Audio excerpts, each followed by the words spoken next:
Hello, today we are talking about an essay titled as The Gandhian Outlook. This is written by S. Radhakrishnan. First of all, we are talked about we were talking about the author Dr. S. Radhakrishnan, educationist, philosopher, and a statesman, was a scholar of eminence. He was a fellow of All Souls and gave learned discourses on Indian philosophy at Manchester College, Oxford, and as a splendid professor of Eastern religion and ethics at Oxford. He rose to be the President of India.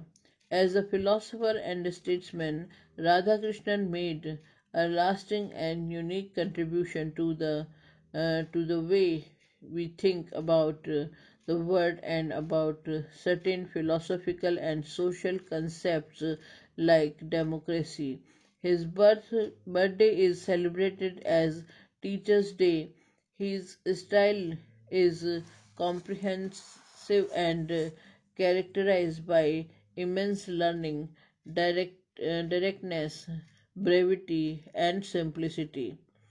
The essay entitled The Gandhian Outlook is taken from a speech of Radhakrishnan delivered at a seminar on the contribution of Gandhian outlook and techniques to the solution of tension between and the within nation in 19th century 19 9th January 1953.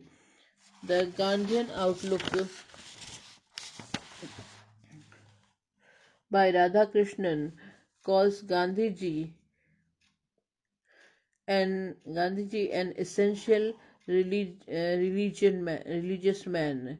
He His outlook on religion is a bold outlook which makes him a universal man.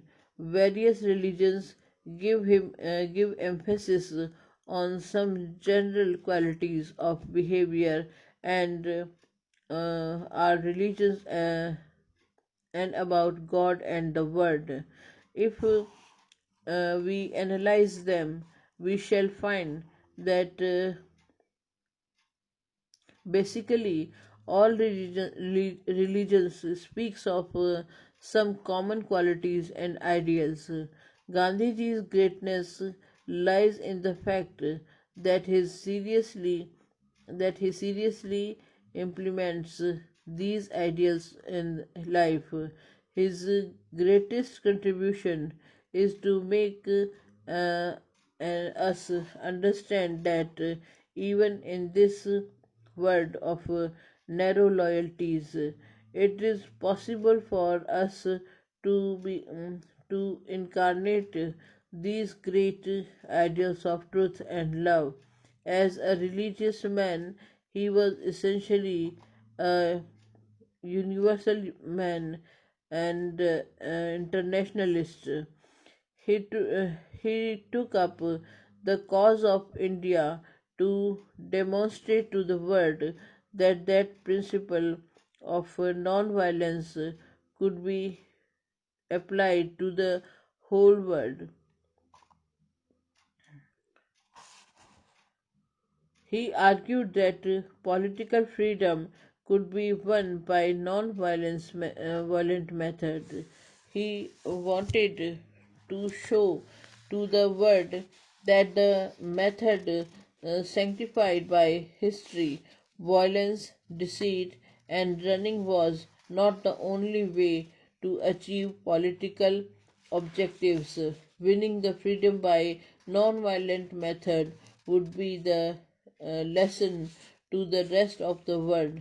So Gandhiji took up the Indian cause not out of any narrow patriotism, but because of his intense love of humanity.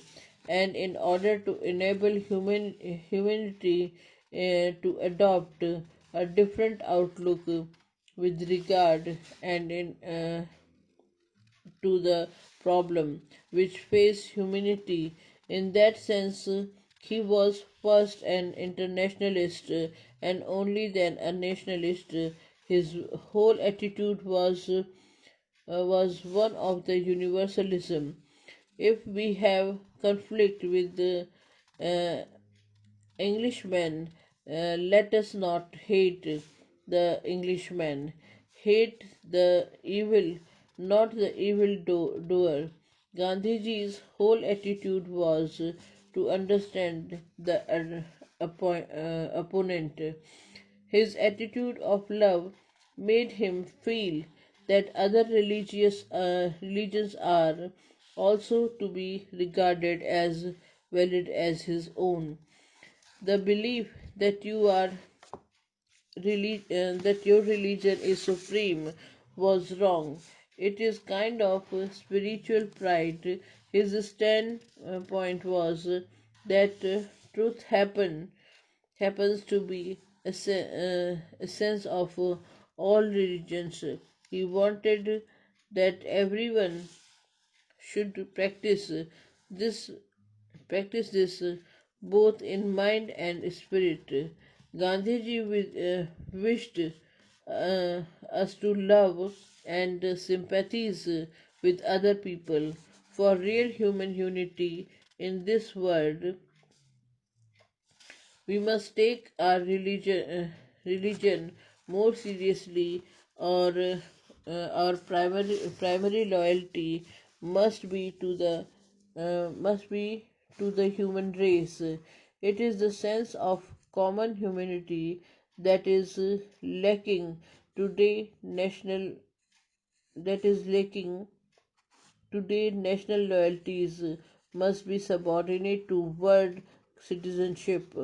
The United Nations is a symbol of this growing unity of the world order. Gandhiji visualized such a world state in which rivalries among nations will have been set aside like rivalries between individuals of the same nation. If a happier world order has to be evolved for the good of the nation. If a happier world order to be evolved for the good of the nation, future generation, we must declare that we believe in universal brotherhood. If we go back to prehistoric ages, we find that in the beginning each man considered himself supreme. There was no law which all men obeyed. Gradually, community life was evolved. Today, we believe in the rule of law for a happier world order. We do require some control. The word organization, a word police, a word court, a word bank, and so on. All this is practicable if there are people who can make non-violence their creed. We must seek solution to the complex problems voice and their voices violence and their creed. We must seek solution of the complex problems of the world based on non-violence. Gandhiji believes that means must be as pure as the end itself. According to Gandhiji, it is in this way that non-violence contributes to good relations between individuals, between groups, between governments. Dr. Radhakrishnan says that Gandhiji took up the Indian cause not out of any narrow patriotism, not only because of he happened to belong to India, but because of his intense love of humanity, and in order to enable humanity to adopt a different outlook, a different attitude, regard to the problems which faced humanity. In that sense, he was uh, first and foremost an internationalist, and only then a nationalist in its narrow sense. His nationalism was means to internationalism. Thus, this is a refined essay written by S. Radhakrishnan. Thank you.